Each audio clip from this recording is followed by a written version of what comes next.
What if we'd been quietly working on our own Vauxhall sandbox engine? A fighter jet, sharks in an ocean, and the ability to destroy a mountain with a single explosion, the Elements engine did it all at a smooth 60 FPS. 4J Studios invited myself and Stampy up to their studio a few months ago to try out their brand new project that was at the time unnamed, and a lot has happened since then with the naming of the project, with some gameplay being shown to all of us, and also the announcement that Stampy Longnose will be joining the game as a designer. This means that they have not only the team that built the classic legacy console edition engine that is so famed for its performance, but also the biggest face of the game, and maybe even Minecraft as a whole. This is something that is absolutely huge, and so today I want to talk about the brand new open world voxel game they're working on, as well as the engine that the tech is all going to be built on top of, because the timeline for this is absolutely fascinating. But first things first, what is a games engine? This is the underlying core tech that developers actually work on, and Minecraft famously doesn't really use an engine in the traditional sense, instead using a game library system for Java and an entirely different one for Bedrock. This is often cited as one of the reasons that Minecraft development speed never really ramped up in the same way that other games can with the same number of staff, and it's also one of the reasons that many game development studios will spend months or years working on a game engine without any of the content inside of it before actually producing the game, because it's important to have the fundamentals nailed down and to get every ounce of power you can out of the platform you're building for, rather than trying to do that after you have all of the stuff in the game. And so the games engine is something you can spend a lot of money on. There's a couple of off-the-shelf ones. Unity and Unreal are the biggest ones that most people name. However, it's worth mentioning that 4J have built one themselves from scratch, and they specifically built it to get the most power they could out of the next-gen or current-gen series of consoles, and they've stuck to their core principle from the Minecraft days of making sure that it always runs at a smooth 60 frames per second. This is something that sounds like a gimmick if you're not into tech, but you can feel when a game has inconsistent frame timings, and it just feels bad in a way that 60 FPS games do not. This is something that is also important, and it will do this even when some of the crazier things are happening, which is why maybe we should talk about what can the Elements engine actually do. This is something I have personal hands-on experience with, and I'll be talking about that hands-on experience while referencing it with the footage that 4J have actually released themselves, because some of this sounds impossible. Like, oh yeah, I played a voxel style game that had really good control on the micro level. If you wanted to, you could shape any individual block from being not just a cube or not a cube, which are your options in most games, but you could have the slabs if you wanted to, or you could have a triangle, kind of a diagonal slab if you want, or you could have a diagonal slab but with rounded edges, as you can see on this Sphinx right here, and you could use all of that to be very creative on the micro level. I also thought it was fascinating that you could mine, and instead of having to be a single block at a time, you could mine quite a few in kind of a swirl, a circular way of doing that.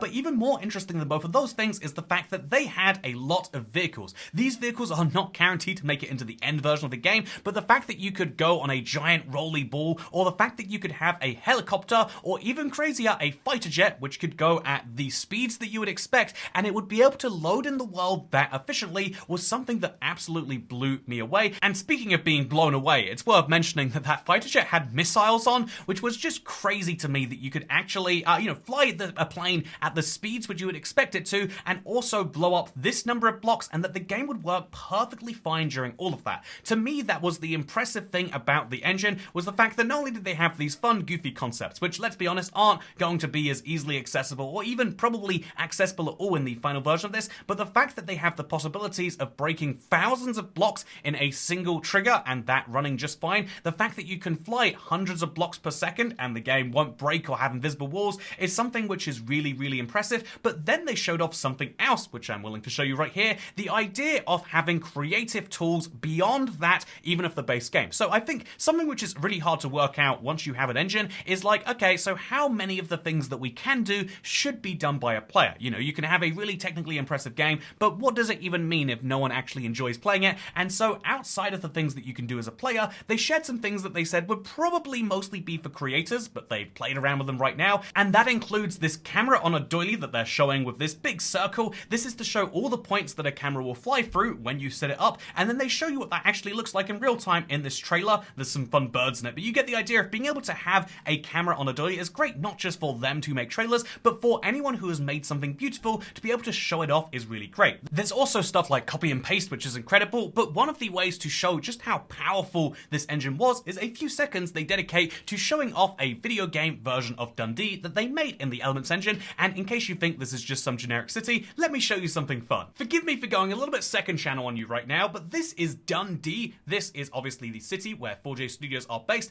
and they made a version of this in their game, something which is hard to prove by just looking at a map, but here's the satellite view where you can maybe get a better vibe of it. But if we go to 3D and we try to recreate the view they used in the trailer, it looks something a bit like this. You can see that very same building, and you can see next to it the trees. They have the tools in the base game, not having to require crazy texture packs or anything like that. They have the tools in the base game to be able to create a real version of a city. And so if we go back to the copy and paste segment of the trailer, you might recognize these buildings right here. They actually can create pretty decent versions of things from the real world inside of this. At least better versions than you might expect from other projects out there, something which is mind-blowing to me. And so, yeah, I think this is very, very, very, very, very cool and very, very fun as an engine. But now comes the question, what is Stampy doing with this game? This is a really shock announcement that they made at the same time as the trailer, saying that, yeah, Stampy would actually be working on it as well. I thought this was a joke at first, but yeah, he's wearing a 4J Studios t-shirt, and he has, at the very least, committed to the bit, and seems as though he's put out a whole 10-minute video talking about precisely this, and I figured I would summarize that down for you so you can understand, if you're just curious, as to how the biggest Minecraft, at the very least console YouTuber, but perhaps the biggest Minecraft YouTuber in the world,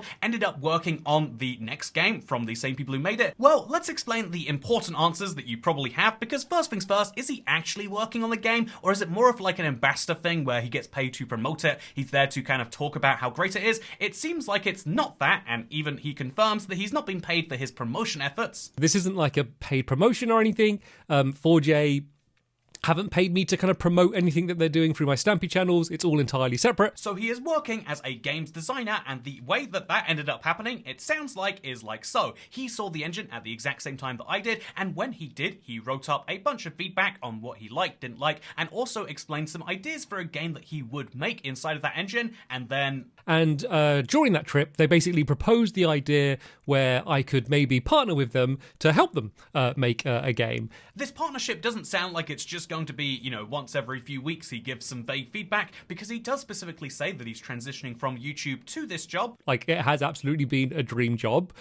But I do feel, in a way, much more suited to what I'm doing now. There's then a clarification that he'll still be occasionally doing something on YouTube, but it's just not his main focus, at least not on his channel. He's working on other channels. And then he specifically says that as much as he'd love to talk about what he's working on right now, if you ask him about it... I will ignore you, because I'm afraid we are not able to share anything about that yet. But soon, hopefully. So what is Stampy doing? He's working as a video game designer on an untitled 4J Studios project that they can't tell us about yet, and he is doing so primarily, instead of YouTube right now, a job which he enjoys more. I have to, again, this is now going a tiny bit into the theory zone. I have to imagine that it sounds like this is something that is being done kind of independently from his experience as a YouTuber. You would expect that when you hire someone who has that sort of a fame profile, that it plays some part of the process, but I also think that at this point they're saying, yeah, actually, if you have 15 years experience, not just playing games, but working out what makes them fun, that does seem like a good thing to have on a big project, but also he has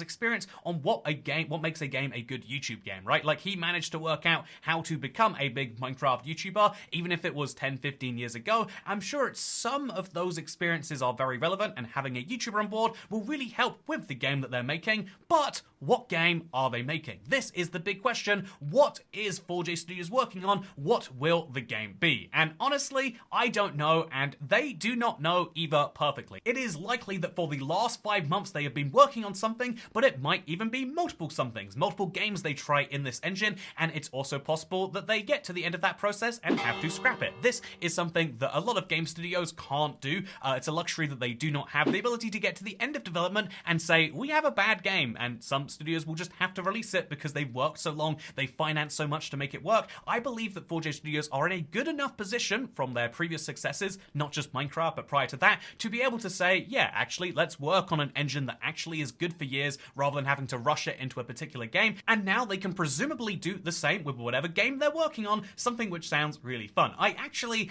would like to compare this not to Minecraft, as I'm sure is the biggest comparison you can make with any voxel-based game, but I'd like to compare 4J Studios' situation to that of Fortnite, or Epic if you will.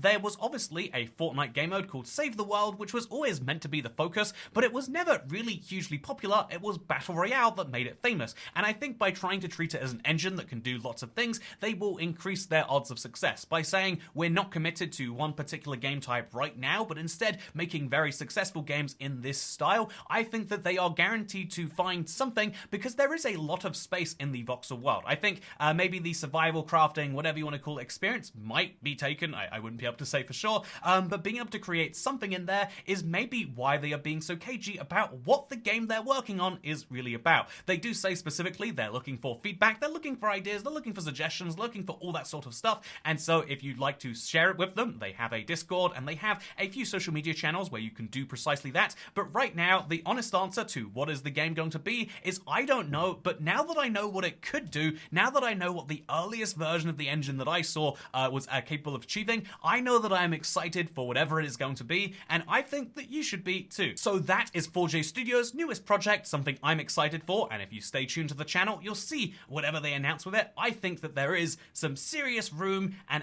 space for competition in the block game space, and I'm very excited to see what it is that comes out of 4J Studios. I know whatever it is, it's going to be very, very cool, and it's something I'll definitely be covering right here on this channel. Make sure to stay tuned if you want to see it by maybe subscribing, and if you like this video, then like it or do whatever it is you like to videos that you care about, because for now, I've been IBX Toycat, and I'll see you next time. Goodbye.